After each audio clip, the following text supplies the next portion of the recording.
Yo, what's going on, y'all? It's Cone, and De'Aaron Fox could actually be traded before the February 6th deadline. I just finished recording and editing a Jimmy Butler video that I guess will go up tomorrow now, and we got a bomb from Shams, who said that the Sacramento Kings are expected to open up trade talks to potentially deal De'Aaron Fox ahead of the February 6th trade deadline, that there are going to be plenty of suitors, but it's believed that Fox does have a target destination in mind ahead of 2026 free agency, and that is an extremely interesting part that I want to get to, but first, let's talk about how he got here.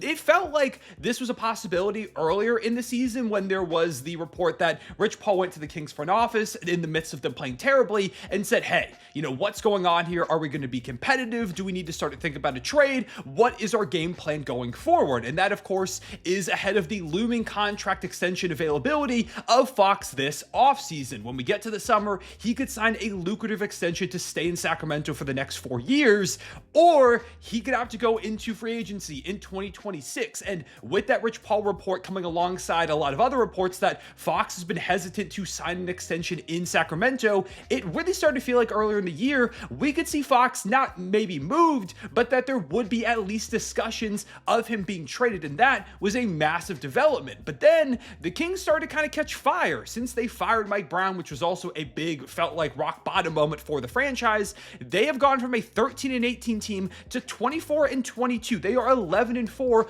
under Doug Christie. They've been playing great. DeRozan, Sabonis, Monk, Fox, these guys are figuring it out. Keegan Murray figuring it out. Keon Ellis has been freed from the bench and he's actually able to contribute. They've been looking a lot more like an actual competitive team in this West, and they have found themselves now just about a game back of the Wolves at the 7th spot, just 2 games back of the Clippers at 6, 3 back of the Lakers at 5, and with the way the Lakers and Clippers are playing, I'm not sure they would be able to get out of the play-in, but they could end up as like a top 7 seed. Now, that's not where they wanted to be going into the season, but it's been a big-time improvement, and because of that and a lot of quietness on the De'Aaron Fox trade front, it felt like that saga, at least for the moment, had subsided, and maybe they would revisit it going into this summer, but instead, it seems like the Kings might want to get out in front of this thing, and honestly, I don't blame them, because the more that I've thought about it, the more that reports have come out, the more that you look at this Kings situation, it really does feel like at some point, it's going to be inevitable that De'Aaron Fox will be on a different team. I know Kings fans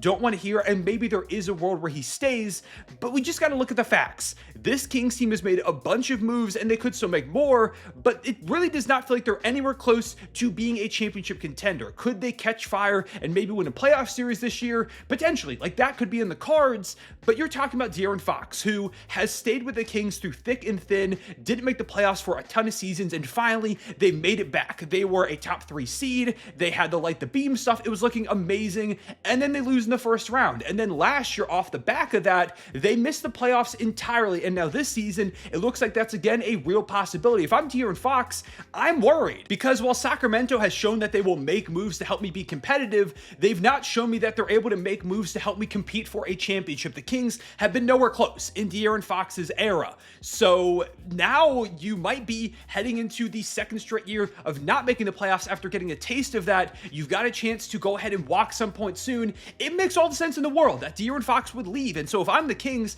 I'm like, hey, let's at least explore what the trade value is like for our star player, one of the best players in our franchise history, a guy that I think could get you a lot in return, assuming he is willing to re-sign or extend with the team that trades for him. Because that last part that we talked about, the fact that it seems like he has a target destination in mind, I think makes this extremely interesting. Let's talk about some of the destinations. First of all, I think San Antonio makes all the sense in the world. And honestly, if I had to guess who this target destination was, I think it is San Antonio. If I'm De'Aaron Fox, and I tweeted this out right before I started recording this, I am doing everything in my power to get myself to San Antonio and be the point guard for Victor Wembanyama for the next decade, because that right there is an automatic path to being ridiculously competitive for the rest of my career and having a real shot at competing for a championship. If you tie yourself to a guy who already is a top 5-ish player in the world, who's going to win a Defensive Player of the Year this season, who is on pace to be one of the greatest players of all time,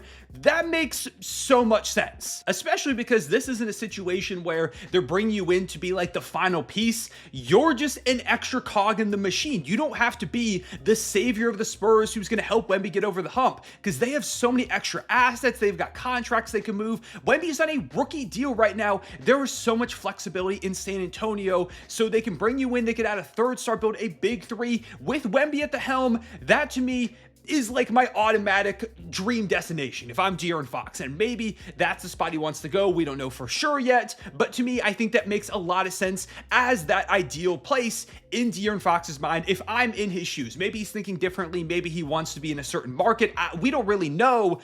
But that, I think, is like the spot that he should look to end up landing in. And I do think the Spurs should pursue it as well. I've said a million times on the channel, with Wemby on this rookie contract, take advantage of that financial flexibility, trade for a star. I love the idea specifically of adding a guard next to Wemby to be that pick and roll duo for the future. Again, for like the next decade, De'Aaron Fox would be an amazing fit next to him. I think that's an amazing pairing. So yeah, go after that if you're the Spurs. Then I think about like Houston, who have picked up some massive wins as of late. They've beaten the Cleveland Cavaliers a couple of times. They just beat the Celtics with Amen Thompson hitting a game winner. They are way ahead of schedule in my opinion. I thought that they would need another year before taking this type of leap, but they're here. I mean, they're 31-14 right now. That is absolutely insane, and that's without a guy who I'm sure will make an all-star appearance. Like Şengün could end up landing there, but I'm not guaranteeing that. If you could add a guy like De'Aaron Fox to be that point guard going forward, especially with Fred VanVleet's contract coming to an end here, that could be the move that puts you over the hump with him and Şengün and Jabari Smith Jr. and Tari Eason and Amen Thompson,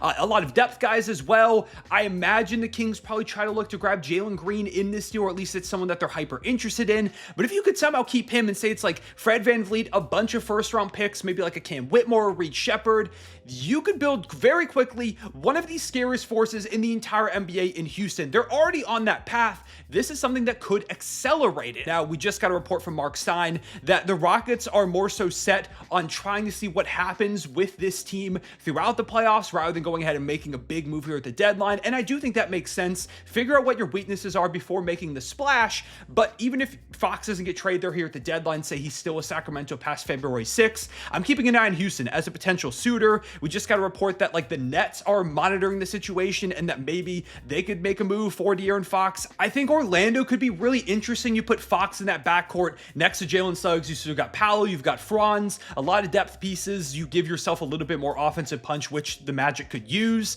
I wouldn't be surprised if the Wolves try and get involved in this, if they could deal Julius Randle over there and be like, hey, you can have an expiring contract, then maybe you've got a little bit more financial flexibility. Although I don't think that's a package that the Kings have basically any interest in. It would probably instead have to be like a three-teamer where Randle is involved, but the Wolves could desperately use a playmaker, another guy next to Anthony Edwards in that backcourt like De'Aaron Fox, so I imagine they get involved. I'm sure the Lakers will make a call because they love to end up in every single trade rumor, although a lot of them don't go their way. The Heat, I imagine, will try and be like, hey, could we do a Jimmy Butler for a De'Aaron Fox thing? Now, I don't really love that for Sacramento. I just think that the fit of like a Sabonis, DeRozan, Jimmy Butler front court is super wonky, especially because then you still have Keegan Murray in there. I really have no idea what that would look like. Maybe it turns into a three-teamer where Jimmy ends up in Phoenix and De'Aaron Fox ends up somewhere and Bradley Beal ends up somewhere. I don't know. Maybe there's some way to combine these now two massive, the biggest trade reports that we've gotten over the course of this trade season into one deal. I don't know. There's just a lot going on at the moment, and De'Aaron Fox is rapidly complicating this whole situation,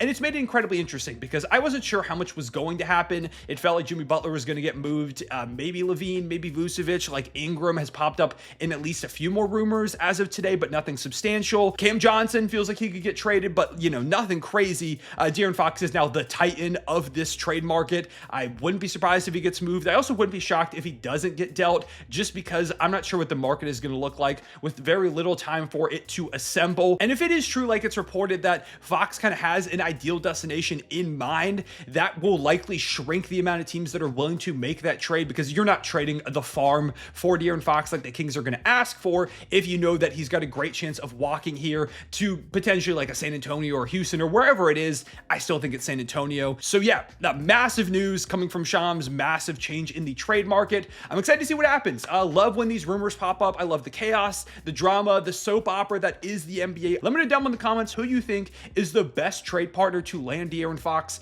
What is your favorite landing spot? Is it San Antonio? Is it Houston? Is it somebody else outside of those two? Texas teams, do you think some kind of Jimmy Butler, De'Aaron Fox, like 3, 4, 5, 16 team trade could potentially happen here at the deadline to kind of just combine everything into one? I would love to hear your thoughts on this trade scenario. What do you think happens? What is your favorite spot? Leave a like, subscribe if you enjoyed the video, hit the notification bell so you don't miss out on future uploads. Yeah, the Jimmy Butler video that I mentioned will be coming up tomorrow, where I just break down the whole situation, everything that's going on at the moment, and how I'm kind of sick of it. I just want to see a trade happen. But yeah, this De'Aaron Fox thing is definitely lifted my mood a little bit in NBA trade season. So yeah, I appreciate you watching. I'll see you later. Real one, say back.